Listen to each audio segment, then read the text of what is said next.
السلام علیکم ورحمۃ اللہ وبرکاتہ. کیا حال ہے سب کا؟ الحمدللہ الحمدللہ. وہ حدیث آپ کو یاد ہوگی کہ جس میں عطا بن ابی رباح کہتے ہیں کہ حضرت عبداللہ بن عباس مجھے کہتے تھے کہ میں تجھے ایک جنتی عورت دکھاؤں.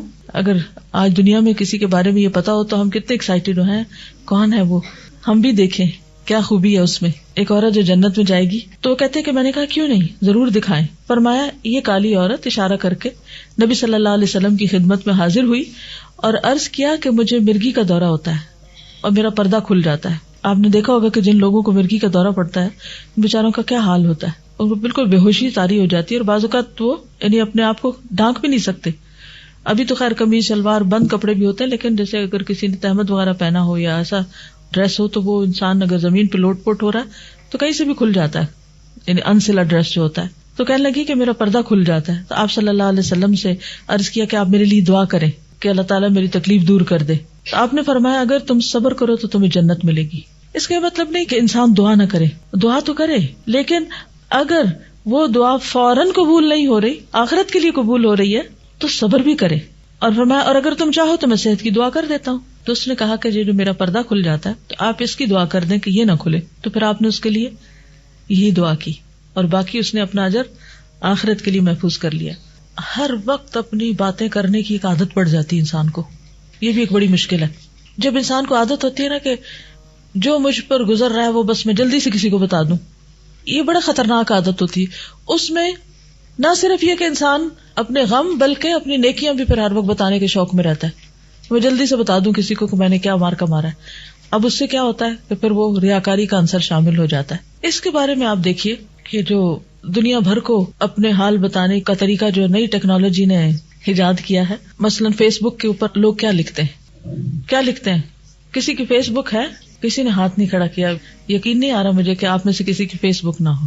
اسٹیٹس اور موڈز، مجھے اس کی کبھی سمجھ نہیں آئی کہ میرا موڈ میری پرائیویٹ چیز ہے، میں دنیا بھر میں اس کا اعلان کیوں کر رہی ہوں. اور آپ کو پتا ہے کہ یہ جتنے بھی ایسے طریقے ہیں جس میں آپ فیس بک ہو یا کوئی اور طریقہ ہو جس کے ذریعے آپ اپنے موڈ لکھ رہے ہوتے ہیں، یہ صرف آپ کے گھر تک، آپ کے شہر تک، آپ کے ملک تک نہیں بلکہ پورے گلوب پہ پھیلتا ہے. گویا آپ پورے گلوب کے سامنے ایکسپوز ہو رہے ہیں. اور ایسی بہت ساری چیزیں ہیں کہ جس کے ذریعے لوگوں کی پرائیویسی میں در اندازی کر دی گئی ہے، یعنی کہ اس میں خلل ڈال دیا گیا. اور بہت سے ینگ بچے بہت انوسنٹ بھی ہوتے ہیں بعض اوقات اور ناسمجھ بھی ہوتے ہیں، وہ اپنی ایسی بہت سی باتیں مشہور کرتے رہتے ہیں. اب آپ کی اپنی اندر کی انر سیلف ہے، وہ آپ کا موڈ جو ہے یا آپ کے اوپر گزرنے والی جو کیفیت ہے وہ آپ کی اپنی چیز ہے، اسے شیئر ہونا چاہیے اپنے رب کے ساتھ. لیکن جب آپ اسے موڈ میسجز میں لکھ دیتے ہیں تو گویا اپنے آپ کو ننگا کیے چلے جا رہے ہیں. سورۃ الاعراف پڑھی آپ لوگوں نے؟ جنہوں نے پڑھی ہے وہ تو ٹھیک ہے، جنہوں نے نہیں پڑھی وہ پڑھیں گے، جہاں پر لباس کا ذکر آتا ہے نا کہ اللہ سبحانہ وتعالیٰ نے انسان کے لیے لباس اتارا. وَأَنزَلْنَا عَلَيْكُمْ لِبَاسًا يُوَارِي سَوْآتِكُمْ وَرِيشًا وَلِبَاسُ التَّقْوَى ذَلِكَ خَيْرٌ ذَلِكَ مِنْ آیاتِ اللہ. جسمانی لباس کے ساتھ ساتھ لباس تقویٰ کا ذکر بھی کیا. اور نبی صلی اللہ علیہ وسلم نے تقویٰ کی جگہ کیا بتائی کہ تقویٰ کہاں ہے؟ التقویٰ ہا ہونا، تقویٰ دل میں ہے. ایک جسم کا لباس ہوتا ہے نا اور ایک دل کا بھی لباس ہے. دل کا لباس کیا ہے؟ وَلِبَاسُ التَّقْوَى ذَلِكَ خَيْرٌ. تو جب دل پر لباس تقویٰ نہیں ہوتا، اللہ کا خوف نہیں ہوتا، تو پھر کیا ہوتا ہے؟ آپ کے دل میں جو آتا ہے وہ فوراً کہاں آ جاتا ہے؟ زبان پر.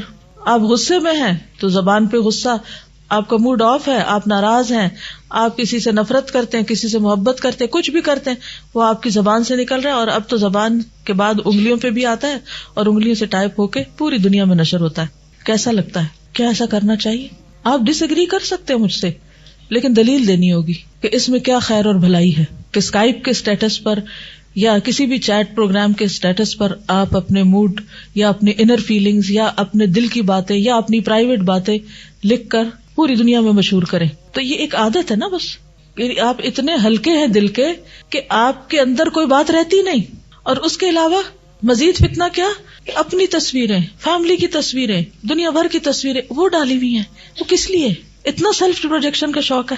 یعنی اس کی تو مجھے کبھی بھی سمجھ نہیں آئی کہ وہ جو ہمارے گھروں کے اندر کے پرائیویٹ گیدرنگز ہوتی ہیں، پرائیویٹ سین ہوتے ہیں، پہلے تو لوگ ان کو البمز میں لگا کے تو ہر آنے جانے والے جو گھر میں آتا تھا اس کے آگے کھول کے رکھ دیتے تھے کہ دیکھ لو ہمیں.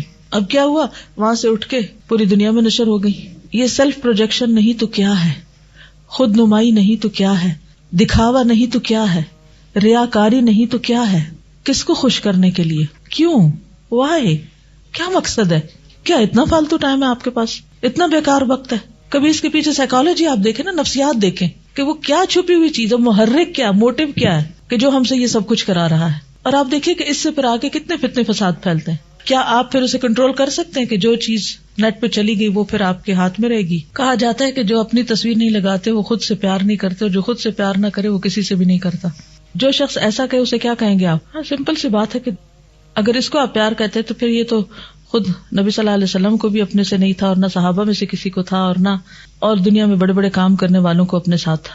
جی ہاں، ویسے بھی یہ ہے کہ جس چیز سے آپ پیار کرتے ہیں وہ آپ خود اپنے پاس ہی رکھتے ہیں نا، ساری دنیا کے ساتھ تو نہیں شیئر کرتے. جس چیز کی قدر و قیمت ہوتی ہے اسے اتنا سستا نہیں کیا جاتا، اسے چھپا کے رکھا جاتا ہے. اللہ سبحانہ وتعالیٰ قیامت کے دن اپنا آپ سب کو نہیں دکھائیں گے، صرف ان کو دکھائیں گے جو وردی ہوں گے، جو اس قابل ہوں گے.